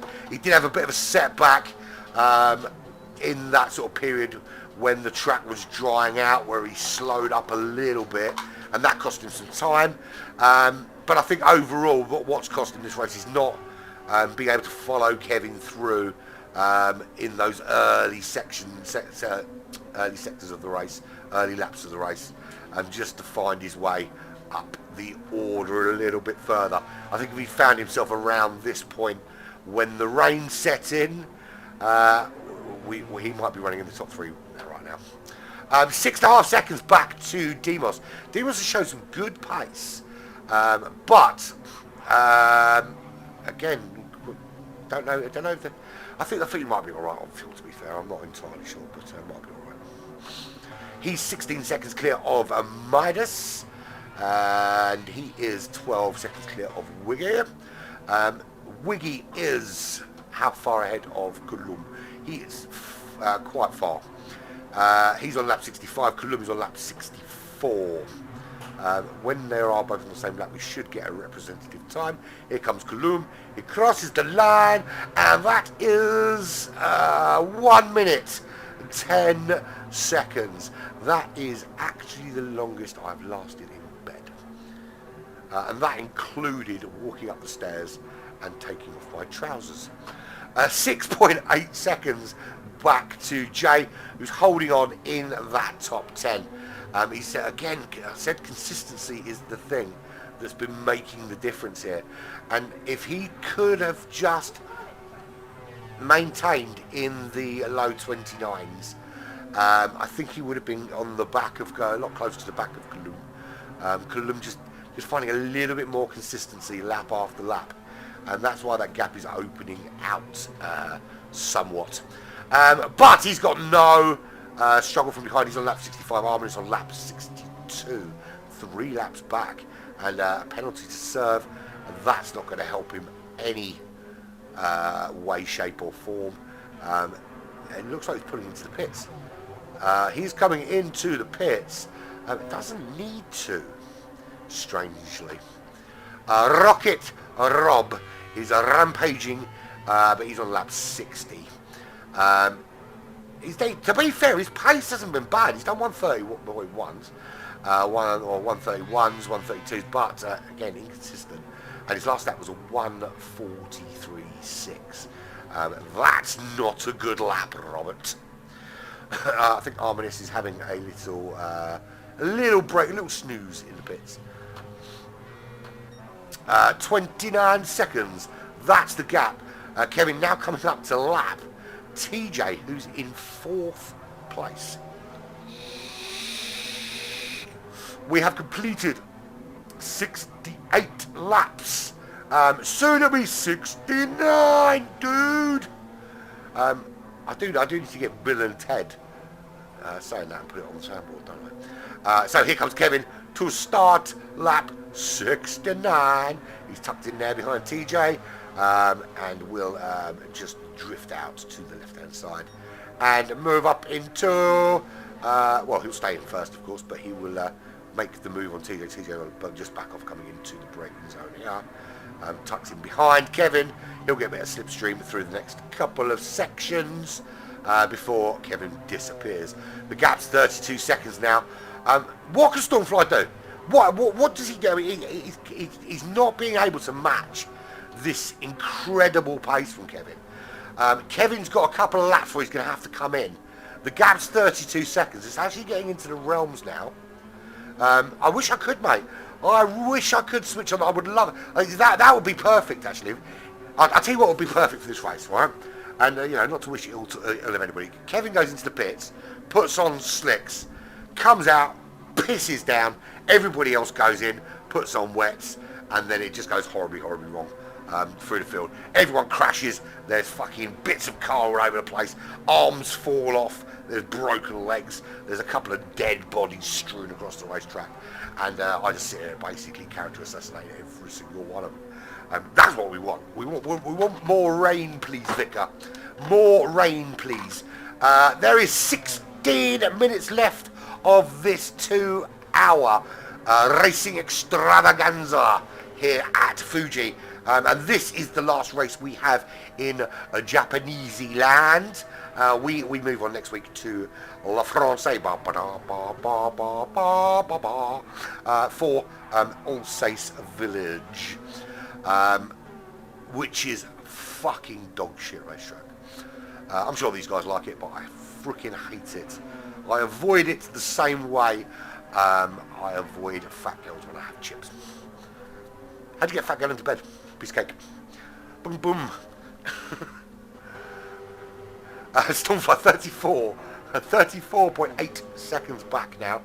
It's the same gap between Kevin and Stormfly, almost, that it is between Stormfly and Gary Mack. And the Mack in Gary Mack stands for McDonald's. He is the son of Ronald McDonald. He has red hair and he dresses like a fucking clown. TJ is in 4th place, 18.4 seconds back, and not going to catch G-Mac, but safely, I think, ahead of Wendigo, who is in 5th place. And yeah, a bit unfortunate for him, he didn't fight that way through. And I think it was about it, but to be fair, I think top 5 is, it's not too shabby in the company they are keeping today. 6th place is a Demos LA2. He's the electric version. They have 2 gas versions as well. But with gas being so expensive, they switched back to electric. I am doing the rain dance. I really need to pee, actually. So maybe if I pee my pants a little bit, I'm not going to do that. I'm hugely aware I will stink of piss throughout my entire 60s and 70s. I'm trying to avoid doing that until I reach at least 60. Midas Allen. It says Alani, but his name's actually Alan. He's a Greek bloke called Alan. He just uses the name Midas so people think he's Greek.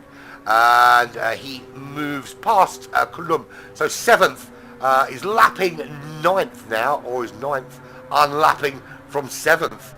It's a conundrum and an enigma wrapped up in a strange thing. Midas trying to shove his way through.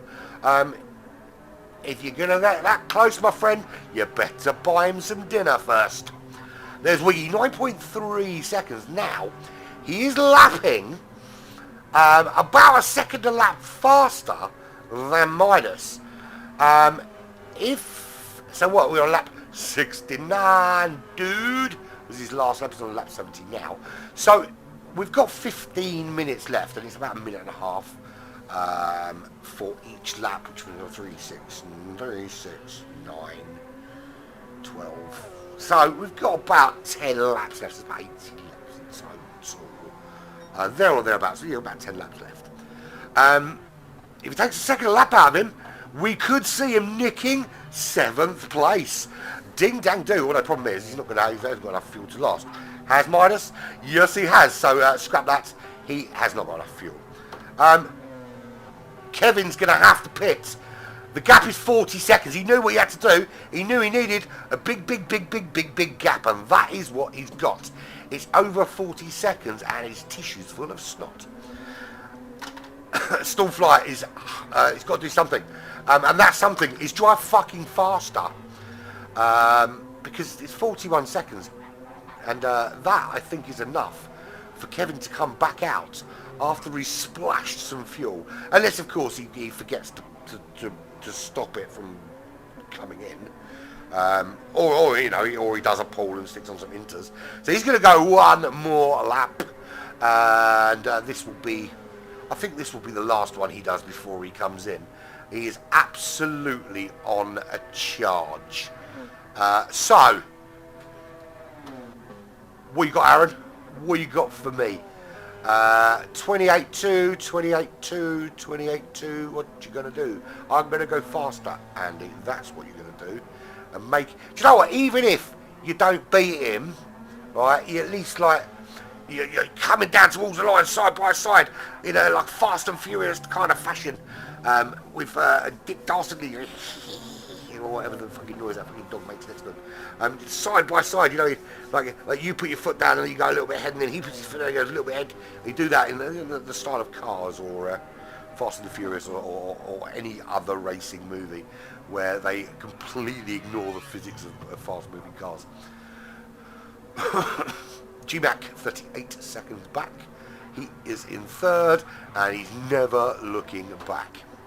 TJ and Rob, father and son-in-law. A little reach around out of the car from Rob to TJ on the way through. We're in fifth, Demos in sixth, Midas in seventh. There is Wiggy. He is in eighth. That gap is now 7.4 seconds. Last lap was a 27.8. Last lap for Midas was a 27.5. So actually Midas just opening up a little bit. He's going to have to do that. But to be fair, Wiggy's got a pit anyway. He's just coming around to lap Jay, who's the gap to ARD Kulumbi is 5.6-ish. 5.4, 5.6 seconds. 29.4 was his last lap. 29.2 for Kulum. Arminis is not going to catch Jay at this stage. He's 4 laps back. That's unusual for Arminis. He's usually got a bit more pace than that. But he is lapping Rob again. He's on lap 67. Rob is on lap 66. They still got to do lap 69. Why am I doing that when I can just do that?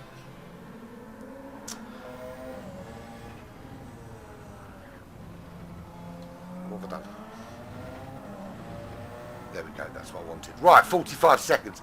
Are we going to see him pull into the pits this time? As he comes round this final bend, around and round he goes. And he's going to pull to the right-hand side this time. Indeed he is. Into the pits he goes. How long is he going to be in there? Nobody knows. Right, there's Stormfly. He has an entire sector to do. Right, so Kevin's in the pits now. Let's see how long he's in there for. He's not even at the pit box yet. Stormfly is... where? So right, Kevin's in the pit box. Stormfly is coming into this little twisty section here. I don't think he's going to make it. More fresh tyres going on for Kevin. A little splashy splash of fuel. And out he comes. He built a big enough gap and he retains the lead of this race. The gap, we'll find out when Stormfly crosses the line. He hadn't even made it to that start-finish straight, so... Kevin doing just enough. Well, I'll say just enough. More than enough to stay ahead, despite Stormfly having enough to take it to the end of this race. So 28 seconds is the gap. So there we go. For anyone that was predicting anything other than a Kevin win today, yeah, that was a silly thing to do, wasn't it? Stormfly second, G-Mac third. Is anyone going to have a race towards the end of this? You know, we thought Wiggy was catching Midas. He was a bit, but he's going to have to... Well, to be fair, I think he might try and take it to the end. But he's going to have to really look after his fire. No, he's not. He's definitely not going to make it to the end. He's going to have a little splashy note, isn't it? He's never making it.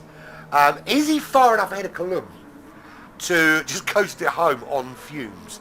There's 8 minutes left, so still a few laps to go, to be fair. Still probably about 5 or 6 laps left. So, I don't know, I think it's, he's going to have a little splashy splash, I think. Just a little, nothing too significant. Can Jay catch him? 8 seconds? On current pace, I would suggest probably not. Jay's just selling into low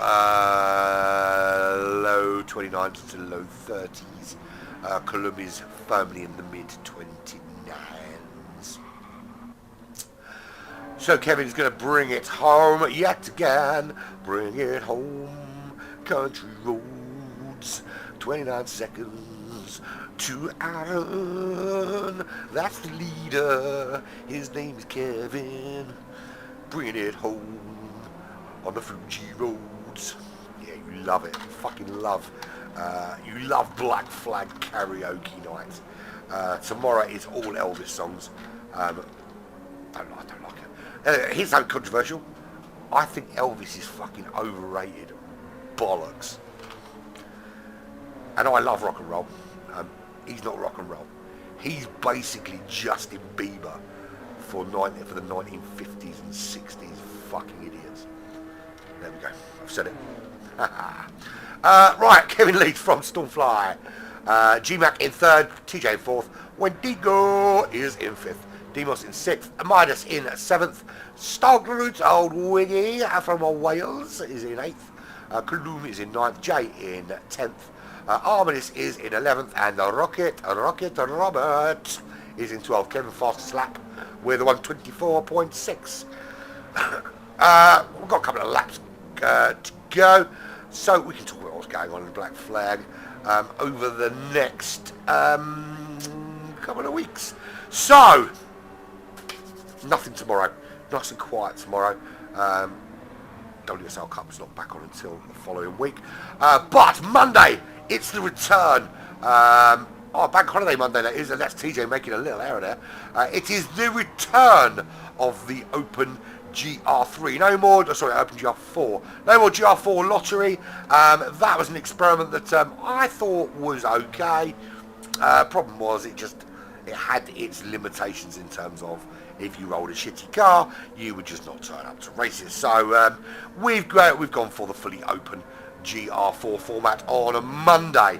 That is twinned hand in hand with the new Open GR3 season starting on Wednesday. Now, little bit of an interesting twist to those two in that there is a third championship running alongside those, which is essentially a manufacturer's championship. So, you can race in the GR4 and the GR3 in different cars if you want to. Absolutely welcome to. But then you won't be considered for the manufacturer's championship. If you race in both and you use the same car, there is a separate championship just for you. So if you're going to use a Beamer on a Monday, you use a Beamer on a Wednesday, and vice versa, etc., whatever cars you want to use. That should mix things up a little bit. And basically Kevin can win 3 championships instead of just 2. And then we've got the return of a slightly revised Black Flag Gauntlet. I personally, I don't know about the rest of you, but I personally think that the little 6-race test event we were doing on Monday was a resounding success. And we will be continuing it on a Thursday evening. It will be 5 glorious races of 15 minutes each. All are randomised. We're going to slightly change how we randomise it in order to speed up the process between the races. We are literally I'm going to film the randomisation before the races begin. So I'm going to randomise all 5. I'm then going to save all the settings And then it just makes it easier to set it all up. It will still be random, of course, and it will be recorded, and I'll cut the recording so you can it will be kind of edited in so it looks like it's being done. Essentially, it's a magic of television. It's basically just edited in at post, as they say in biz, darling. Mwah, mwah. So yeah, that's what's going on internally. Externally, we return with WSR, and that's next week. We also return with the GT Champions World Cup returns next week. And you can catch all of the action for Division 2 and Division 3 live on Black Flag Racing Television and the GT Champions YouTube channel. Also interspersed throughout the week is some F1 shizzle. We've got Smoking Pirellis on Tuesdays and Thursdays as usual. Oh my days, what happened to Aaron? He's had a disconnection, and that has given TJ a top 3, and it's given GMAC second place. Oh my days, he must be absolute. And that is Jay in a wall. He did not want to be there at all. But any chase on Colum is done. Can we see what happened? Oh yes, that was a nasty little crash. Ooh, into the wall he did go. There we go, that was pretty nasty.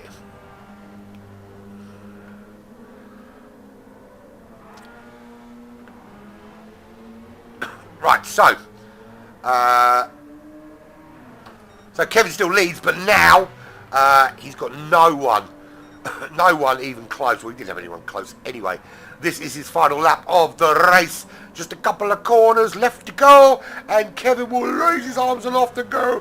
Yeah, I win! Me! It's me, Mario.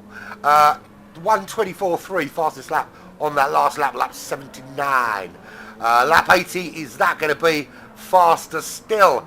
He rounds the final corner and heads towards the line. His hand aloft, he waves to the crowd. He says, "The championship is mine." And he crosses the line. There we go. And there he is. There is your winner. Oh, actually, he gets another lap. How about that? He didn't win because he got another lap. Now, personally, I think he should have just slowed down. He was far enough ahead of GMAC. So, he does one more lap then.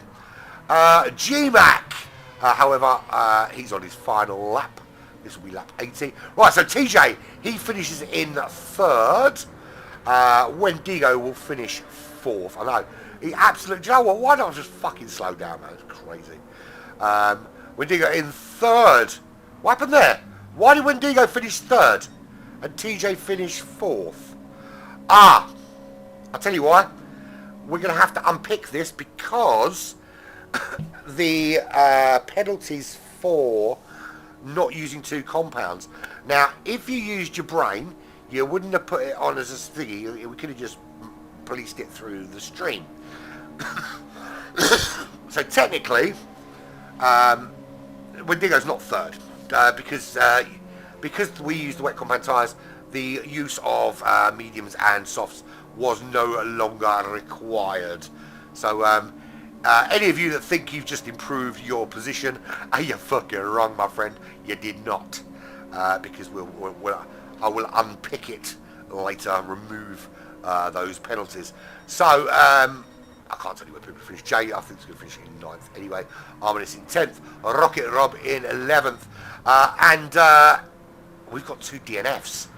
And you've got a feel that Kevin crosses the line and does finally win the race. You've got a feel for Stormfly though, man. That's a lot of points that he ain't getting to keep. But there is your winner. Congratulations to Kevin at 77.